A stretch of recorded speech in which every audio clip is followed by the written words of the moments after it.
I'm Peter Adamson, and you're listening to the History of Philosophy podcast, brought to you with the support of the Philosophy Department at King's College London and the LMU in Munich. Online at historyofphilosophy.net.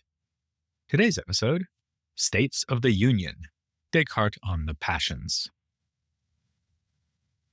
Watching Buster Keaton's film Sherlock Jr. at a special cinema event, you marvel at the scene in which he is barely missed by an onrushing locomotive, somehow filmed with technology from the 1920s. You look to your left, where your daughter is sitting, rapt with attention, and are suffused with a feeling of deep affection for her. Then you're distracted by the popcorn on her lap. You'd love to take some, but promised she could have it all. Your attention is wrenched away again by the boorish people 2 rows back, talking during the movie.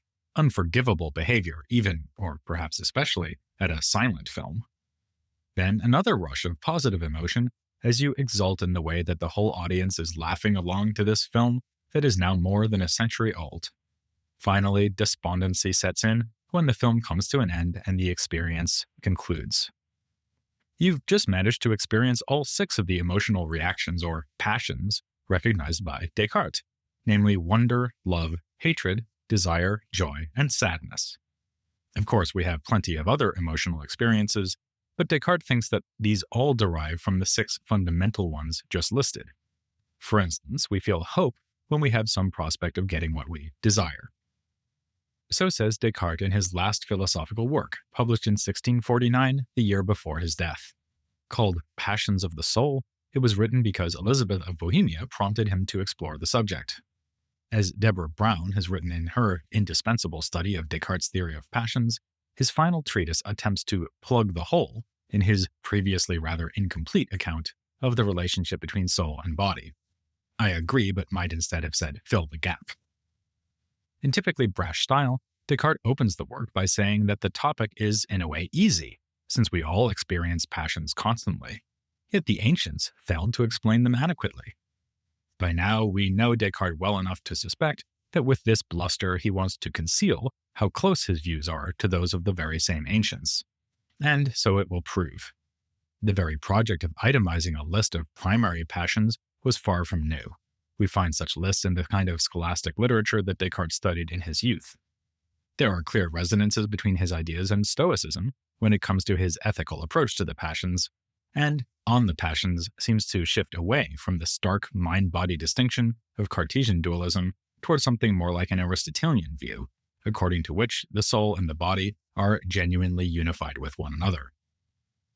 Indeed, Descartes defines the passions as involving both soul and body. Sometimes the soul does things on its own, as when we are thinking. The Meditations, for instance, could be seen as the report of Descartes engaging in that sort of purely mental activity. At other times, the body operates on its own. Here one might think of digestion or of reflex motions. Descartes gives the example of flinching from a friend's playful feint, despite knowing full well the friend is not going to hit him. In contrast to these phenomena, which occur entirely on one side of the soul-body divide, the passions seem to span that divide. Descartes' definition reads as follows: passions are those perceptions, sensations, or emotions of the soul which we refer particularly to it, that is, to the soul, and which are caused, maintained, and strengthened by some movement of the spirits. This definition is slightly different from the one he offered in a letter to Elisabeth. There, he says, one can generally call passions all the thoughts that are excited in the soul in this way without the concurrence of its will, and by consequence without any action coming from it, but only from the impressions in the brain. In this earlier definition, the emphasis is on the way that events in the brain are giving rise to experiences in the soul. The definition in On the Passions is more even-handed, saying that passions are referred to the soul, despite being caused by the bodily spirits. But this seems to mean simply that it is the soul that is moved when we experience passions. After all, in Descartes, only the soul can actually have experiences. On the side of the body, there are only modifications of extension. So, the 2 definitions seem to be compatible with one another. Passions are, then, states of the union between soul and body. This is something any Aristotelian would readily agree to. Scholastics like Aquinas carried on an understanding of emotions that goes all the way back to Plato, according to which the passions belong to the lower, non-rational soul. For more on this, you can go back to episode 290, which is an interview with Martin Picovet about medieval theories of the emotions. Returning to that interview myself just now, I discovered that it mentions Descartes as having a somewhat different account from what we find in someone like Aquinas. Indeed, his account really has to be different because Descartes does not recognize a non-rational soul. So for him, an emotional response is typically going to involve a purely physical process in the body, which is registered or noticed by the soul. As suggested by those definitions, a passion is an experience that combines a physical process and mental awareness. Descartes is fairly detailed, and as usual when it comes to this sort of thing, fairly creative, in venturing hypotheses about the physical side of the story. The passion of wonder is an exceptional case, since it aims only at knowledge, as when one wonders at Buster Keaton's films and wants to know how he filmed them with such rudimentary technology. And wonder thus involves no physical correlate. But the other 5 passions are all caused by the motion of the blood and vital spirits around the body, and especially into different organs. For instance, when we find something humorous, a rush of blood causes the lungs to expand, which forces air upward through the windpipe, causing the face to contort and noise to come from the mouth, otherwise known as laughter. In general, Descartes says, these causal connections between body and soul tend to endure once they have happened before. Our soul and body are so linked that once we have joined some bodily action with a certain thought, the one does not occur thereafter without the other occurring too. A paradigm case of this is memory and its involvement in the passions. Descartes gives the nice example of finding something disgusting in a food you like and thereafter feeling revulsion whenever offered that same food. My desire for almond croissants is a matter of record, but suppose I bit into one and the almond filling were replaced with vanilla ice cream. No, wait, that sounds nice actually. I know, toothpaste. If that happened, I'd probably move on to pain au chocolat. Now, it might seem that memory is a purely mental phenomenon, but Descartes thinks otherwise. As we saw in the episode on dualism, he believes that our sense experiences create impressions or channels in the brain, in a process he compares to folding paper so that it retains the creases, or making perforations in a cloth. If the brain doesn't retain physical traces of the experiences, you can't remember. This is why we cannot recall things from when we were babies or fetuses in the womb. Our brains weren't yet capable of retaining impressions. After all, if you fold a soft sheet of rubber, you won't leave any creases in it. But to have memory, you also need to have the mental awareness of what has happened in the brain. As Descartes puts it, it is by turning to traces in the brain that the mind remembers.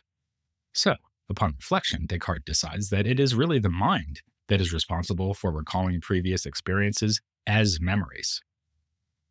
Understanding this whole process can be helpful in coming to grasp our own emotional reactions. In a letter to Chanute, Descartes described how he had a lifelong attraction to women with squints, which he traced back to a childhood infatuation for a girl with squinting eyes. That sort of analysis can be helpful in dispelling unwanted or counterproductive emotions. Once you know where the passion comes from, it is easier to resist.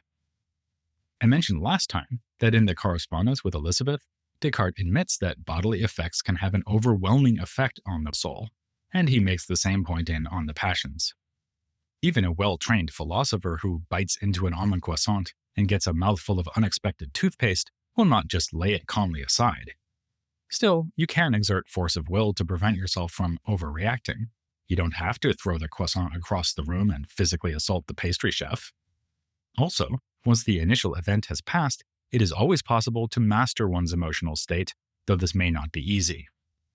Such self-mastery is an achievement of the highest importance, according to Descartes.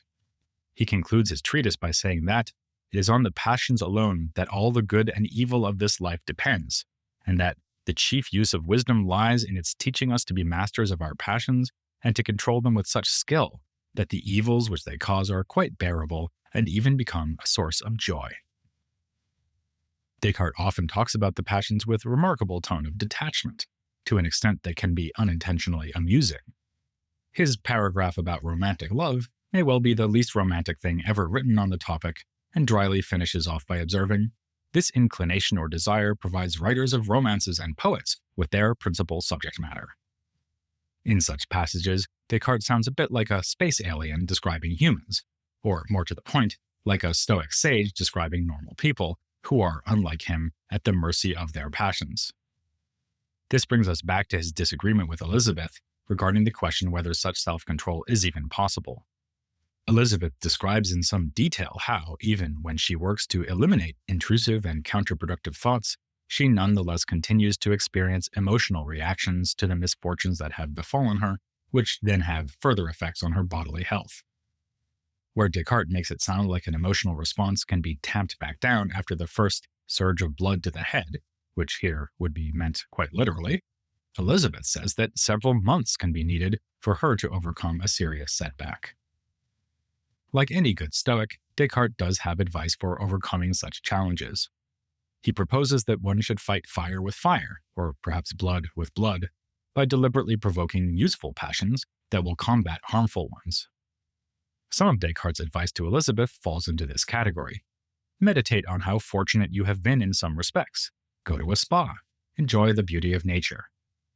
It can also be a great help to prepare oneself in advance, steeling oneself against misfortune before it comes, and remembering that, in the end, it is only your own will that matters. As we saw in the episode on Descartes' ethics, the person who manages this is described as having the virtue he calls générosité, which is why Descartes says that the generous person has complete command over their passions. For all that, Descartes does not want us to eliminate the passions entirely, a position sometimes associated with the ancient Stoics, though actually they did think that the perfect sage would experience some emotions, like joy. Descartes tells Elisabeth, "I am not one of those cruel philosophers who want their sage to be insensible, and that it suffices that we render the passions subject to reason." Descartes doesn't make this concession because he is convinced by Elisabeth's arguments concerning the inevitability of sorrow. Rather, it's because he thinks that the passions are, in fact, very useful. Indeed, he pretty much has to think this. After all, he can hardly admit that his providential God has given us a complex and intense emotional life simply to torment us and lead us away from rationality. Even apparently pernicious passions can sometimes be helpful. Now sounding a bit like a Jesuit engaging in casuistry, Descartes observes that jealousy can be reasonable if one is thereby prompted to defend a great and genuine good. The passions do not give us information about the world, but life isn't only about information, it's also about motivation. As Descartes puts it, the passions move and dispose the soul to want the things for which they prepare the body. It's very useful that if a tiger leapt at Descartes from out of the undergrowth, he would not just think, a tiger. Strange that it should be here in 17th century France. Rather, he would be terrified, which would get him running as fast as his early modern stockings and shoes could carry him. Nor do emotions systematically mislead us about the world. Tigers really are dangerous, and it is right to fear them. Toothpaste-free almond croissants really are delicious, and it makes sense to desire them, at least within moderation. It's that last part about moderation that gives me trouble, and I'm not alone. Descartes tells Elisabeth that the passions do their motivating job so well that they often make us overestimate things like bodily pleasures. Almond croissants are nice, but given a choice between them and reasoned use of the will, there should be no contest.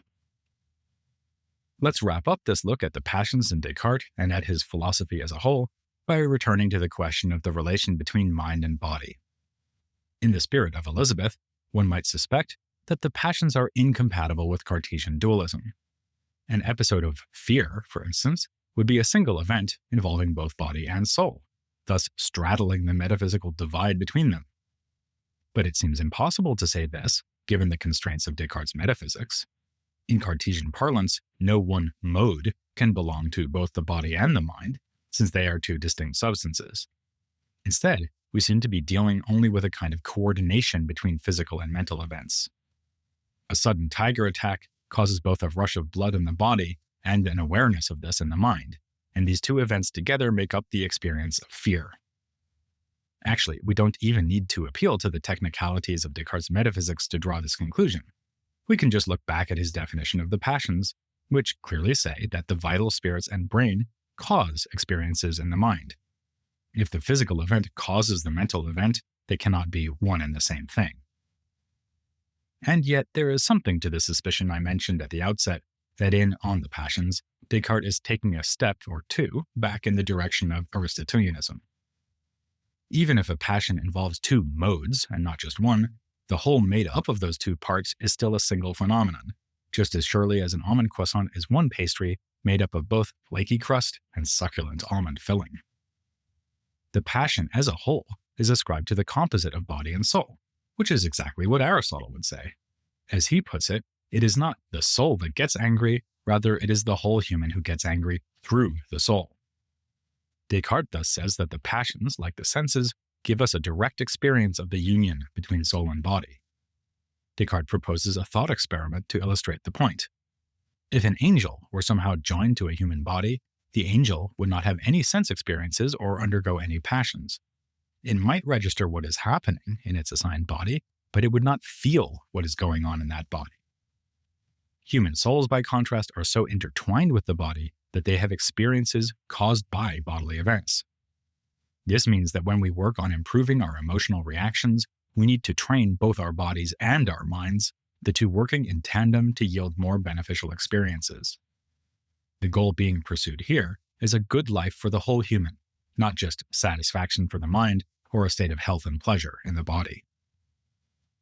None of this is in flat contradiction to the Meditations, which contains the most famous exposition of Descartes' dualism, but in the later Descartes, we find at the very least a difference in emphasis. To use an appropriate expression, On the Passions fleshes out what Descartes means by the union of soul to body, and even makes the management of that union the key goal of his ethical teaching. As we saw, the work concludes by saying that this is the chief use of wisdom. The aforementioned Deborah Brown welcomes this shift in Descartes' thought, concluding her own book with the comment that, if the mind of the Meditations is alienated from its body, nature, and others, the mind of the passions is one thoroughly embedded and better off because of it. That would make a fitting end to our own discussion, but I think I'll give the last word to Elisabeth. In the letters, we find not only her request that Descartes write about the passions, but her verdict on the treatise he produced. She deems it the best thing ever written on the topic, albeit that it is difficult for the uninitiated to see how movements of the blood could give rise to such a wide variety of emotional responses. As for applying Descartes' teaching in her own life, she admits, I find it much less difficult to understand all that you say on the passions than to practice the remedies you prescribe for their excesses. Elisabeth, I'm with you, and I'm off to celebrate your insight with a cup of coffee and an almond croissant. But not before celebrating the fact that we have just about finished our tour of Descartes' philosophy. It took me almost 15 years of podcasting to get to him, and after that long wait, we dealt with him in just 9 episodes. But if we're done with Descartes, we are not yet done with Cartesianism. He belongs to that select group of philosophers who shaped generations of thought to come, like Avicenna in the Islamic world, or W.E.B. Du Bois for African American philosophy. As we'll see, such figures as Malebranche, Spinoza, and Leibniz would be unimaginable and incomprehensible without having learned about Descartes, and they won't be so easily comprehensible even having done so. Then there are the less celebrated Cartesians who were the immediate bearers of his legacy, like Cordemois, Laforgue, and Descartes. We'll be turning to them next, just as soon as we've enjoyed an interview that will round off this mini-series on Cartesian ethics and the reaction to it we find in Elisabeth of Bohemia. We'll be joined for that by Ariane Schneck, a guest who is passionate about the whole topic, here on The History of Philosophy Without Any Gaps.